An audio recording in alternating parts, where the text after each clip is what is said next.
सपा प्रमुख अखिलेश यादव के घर लखनऊ उनसे मिलने पहुंचे। दोनों नेताओं के बीच सीटों के बंटवारे को लेकर बातचीत हो रही है। दरअसल सपा और रालोद का गठबंधन हो चुका है। जयंत और अखिलेश दोनों ही दो बड़ी साझा रैलियां भी कर चुके हैं और अभी भी सीटों का बंटवारा नहीं हुआ है।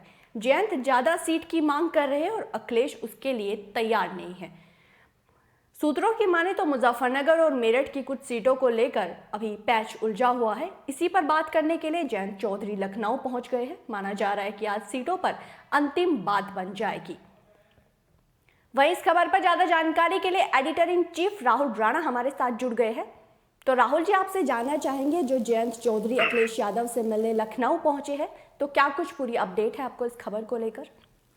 देखिए सुहानी, आपको बता दूं जो है कुछ ही घंटे पहले जयंत चौधरी एयरपोर्ट पर पहुंचे थे और उनको लेने के लिए अखिलेश यादव ने अपनी गाड़ी भेजी थी, जिस गाड़ी से वो पहुंचे थे। और वहां पर 3-4 ही आरएलडी के कार्यकर्ता थे। जब वहां मीडिया के कुछ लोग भी जब वहां पहुंचे हैं तो मीडिया ने भी उनसे बात करने की कोशिश की थी जयंत चौधरी से।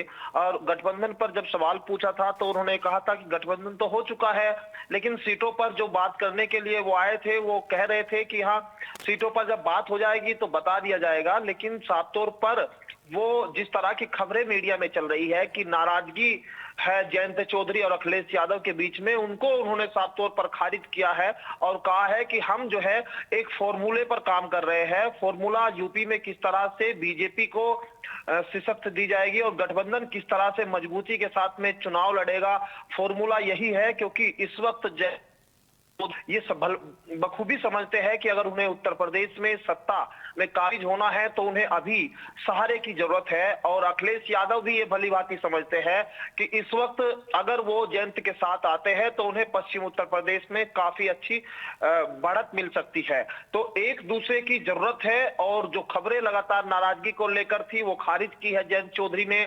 और काफी समय से जयंत और अखिलेश के बीच में बातचीत चल रही है और इस बातचीत में ये फॉर्मूले पर बात हो रही है कि कौन सी सीटों पर जो जातीय समीकरण है उसको भी साधने की कोशिश चल रही है।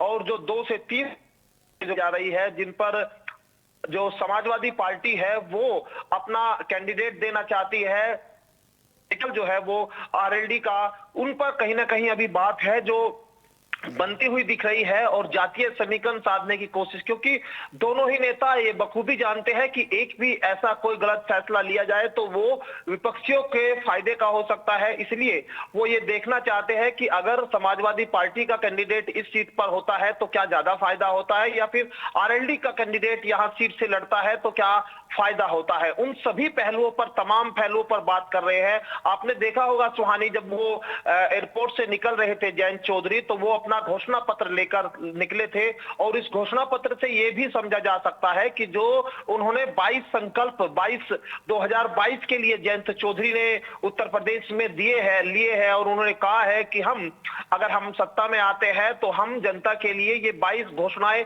अभी से कर रहे हैं। और उस वक्त की ये बात है जब जयंत चौधरी और अखिलेश यादव के बीच में कोई गठबंधन नहीं था। और कहीं ना कहीं इन बातों को भी गठबंधन के दौरान कहा जाएगा और बातचीत होगी। और सीटों की जो जिस तरह से पश्चिम उत्तर प्रदेश में ये बात चल रही है कि 36 सीटों पर आरएलडी चुनाव लड़ सकती है, उनमें से बस बात महज लगभग फाइनल स्टेज पर है। लेकिन जो कुछ 2 से 3-4 सीटें ऐसी है जिन पर कैंडिडेट फाइनल होना है, क्योंकि दोनों ही नेताओं को अपने अपने उम्मीदवारों को भी जो है सहमति बनाकर रखनी होगी। कहीं ना कहीं उनको भी सहजना होगा, जो कार्यकर्ता है, जो पार्टी के नेता है।